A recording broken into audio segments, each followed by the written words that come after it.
اعتکاف کے اندر جو کام ہم نے کرنے ان میں سب سے زیادہ اور سب سے پیارا کام یہ ہے کہ کثرت کے ساتھ قرآن پاک کی تلاوت کریں۔ نبی پاک صلی اللہ تعالی علیہ وآلہ وسلم رمضان المبارک میں قرآن پاک کا دور فرماتے تھے حضرت جبریل امین علیہ السلام کے ساتھ، اور جس سال حضور کا وصال ظاہری ہوا اس سال حضور فرماتے ہیں 2 مرتبہ قرآن پاک کا دور کیا۔ 2 دفعہ حضور نے حضرت جبریل امین کو قرآن شریف سنایا اور 2 دفعہ انہوں نے نبی پاک صلی اللہ علیہ وسلم کو سنایا۔ تو بہت کثرت کے ساتھ قرآن پاک کی تلاوت کی جائے۔ ایک پہلو اور بھی ہے اس کا، اس پر بھی آپ توجہ کریں گے۔ قرآن مجید کو پڑھنا بھی ضروری ہوتا ہے اور صحیح پڑھنا سب سے زیادہ ضروری ہوتا ہے۔ تو اگر آپ کسی ایسی مسجد میں تشریف فرما ہیں جہاں آپ کے لیے بندوبست کیا گیا ہے تو کوشش کریں کہ وہاں قاری صاحب سے، عالم صاحب سے، امام صاحب سے آپ قرآن مجید کو سیکھیں۔ اور کوئی زیادہ مشکل نہیں ہے، پورے 10 دن آپ موجود ہیں، اور اگر آپ 10 دن پوری توجہ کے ساتھ قرآن مجید کے مخارج پہ لگائیں گے تو امید ہے کہ بہت حد تک آپ کو قرآن مجید سمجھنے میں، پڑھنے میں آسانی ہونے لگے۔ دوسرا، اعتکاف میں جب آپ موجود ہیں تو آپ کو کوشش کرنی ہے کہ آپ محاسبہ نفس پر توجہ دیں۔ آپ اپنے اوپر غور کریں، زندگی میں کون سی ایسی غلطیاں ہیں جو جان نہیں چھوڑ رہی، ان کی کس طرح کر کے اصلاح کی جا سکتی ہے۔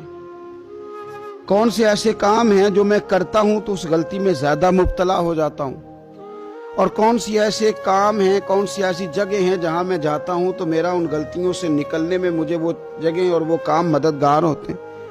تو اپنے محاسبہ نفس پر توجہ دی جائے۔ اعتکاف کے 10 دنوں میں موقع ملتا ہے انسان کو اپنے لیے سوچنے کا۔ حضرت مجدد الفسانی شیخ احمد فاروق سرہندی رحمۃ اللہ تعالی علیہ سے کسی نے پوچھا تھا کہ دنیا میں خوش نصیب شخص کون ہوتا ہے، تو فرمایا جسے دید قصور حاصل ہوتی ہے۔ حضور دید قصور کیا ہوتا ہے؟ فرمایا جسے اپنی غلطیاں نظر آنی شروع ہو جائیں۔ جب اللہ تعالیٰ کسی کے ساتھ بھلائی کا ارادہ کرتا ہے تو اس کی کمزوریاں، اس کی غلطیاں اس کے سامنے لاتا ہے تاکہ اسے اصلاح کا موقع ملے، اور جب ایسا نہیں ہوتا تو پھر تو لوگ جب غلطی مانیں گے ہی نہیں تو اصلاح کیسے ہوگی؟ تو اعتکاف کے 10 دنوں میں محاسبہ نفس پر خاص توجہ دیں، اپنی زندگی میں اپنا حساب کریں، اپنا حساب۔ اور جناب عمر فاروق رضی اللہ تعالیٰ عنہ کی وہ روایت ہمیں بتاتی ہے کہ حساب کر لو اس سے پہلے کہ تمہارا حساب کیا جائے۔ تیسری بات، ایک تو قرآن پاک پڑھیں گے، ایک محاسبہ نفس کریں گے، تیسری بات مراقبہ کریں۔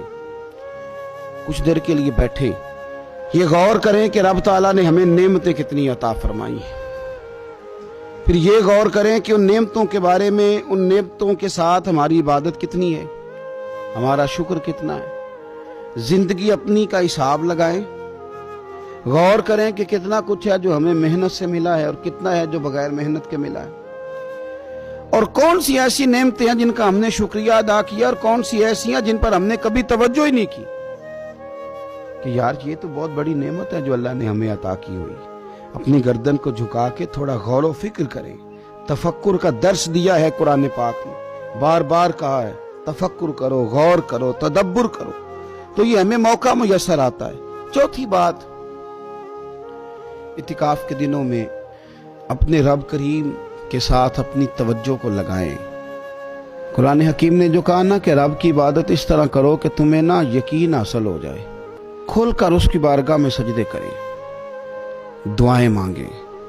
ہمارے صوفیہ فرماتے ہیں کہ ایک وقت آتا ہے کہ انسان کو خود اطمینان قلبی نصیب ہو جاتا ہے، اسے محسوس ہوتا ہے کہ واقعی میرا رب مجھ سے راضی ہے، اسے محسوس ہونے لگتا ہے کہ میں اپنے مالک کے قریب چلا گیا ہوں۔ وہ اس کثرت سے نفل پڑھتا ہے، اس ذوق کے ساتھ وہ اس کی بارگاہ میں دعائیں کرتا ہے، اس شوق کے ساتھ وہ تلاوت کرتا ہے، خود محسوس کرنے لگتا ہے کہ اب میرا دل لگنے لگ گیا ہے، اب میں دعا مانگتا ہوں تو مجھے لگتا ہے کہ قبولیت میری دعاؤں کے قریب آنے لگی ہے۔